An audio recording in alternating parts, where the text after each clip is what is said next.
पंढरपूर वारीबाबतच्या वक्तव्यावर सपाचे आमदार अबू आझमी यांनी माफी मागितली आहे। वारकरी समाजाच्या भावना दुखावण्याचा हेतू नव्हता असं अबू आझमी यांनी म्हटलेलं आहे। तर आपल्या वक्तव्याचा विपर्यास करण्यात आल्याचा दावा देखील आझमींनी केलाय। पाहूयात। मैं आ रहा था अगर पुणे से, तो मुझे लोगों ने कहा कि पालकी जाने वाली है, जल्दी जाएंगे नहीं तो फिर रास्ता जाम हो जाएगा।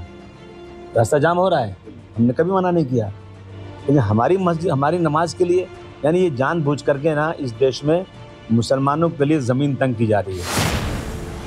अबू आझमींच्या या वक्तव्यानंतर प्रचंड वाद उफाळला।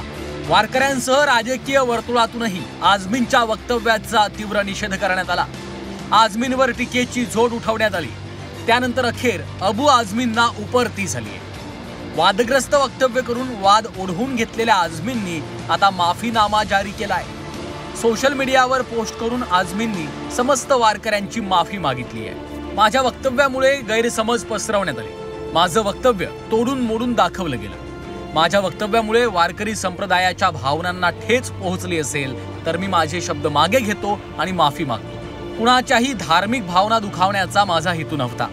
मी एक निष्ठावंत समाजवादी कार्यकर्ता आहे। मी नेहमीच प्रत्येक धर्म, संस्कृती, सुफी संत आणि त्यांच्या परंपरांचा आदर करतो। वारीच्या परंपरेचं पालन करणाऱ्या सर्व वारकरी बांधवांना मी मनापासून शुभेच्छा देतो आणि त्यांच्याबद्दल आदर व्यक्त करतो। वारीची परंपरा महाराष्ट्राच्या आंतरधर्मीय, समृद्ध सांस्कृतिक आणि आध्यात्मिक वारशाचा अभिमानास्पद भाग आहे। मी पालखीचा उल्लेख फक्त मुस्लिम समुदायाविरुद्ध होणाऱ्या भेदभावाच्या आणि त्यांच्या हक्कांच्या संदर्भात केला होता।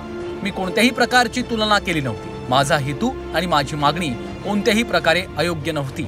सरकारचं लक्ष वेधण्यासाठी मी तसं म्हटलं होतं। अल्पसंख्याक समुदायाच्या मनात या देशात वेगवेगळे कायदे आहेत अशी भावना निर्माण होऊ नये हा माझा हेतू होता असं आझमींनी म्हटलंय। आधी वादग्रस्त वक्तव्य करायचं आणि त्यावर वादंग निर्माण झालं की माफी मागायची असा हा प्रकार असल्याचं देखील आता बोललं जात आहे। महाराष्ट्राला पंढरपूरच्या आषाढी वारीची समृद्ध परंपरा आहे। वारी आणि वारकऱ्यांना कुठलाच जात किंवा धर्म नसतो।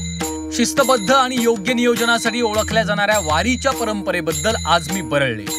उशिरा का होईना आझमींना उपरती झाली आणि त्यांनी माफी मागितली। ब्युरो रिपोर्ट, झी 24 तास।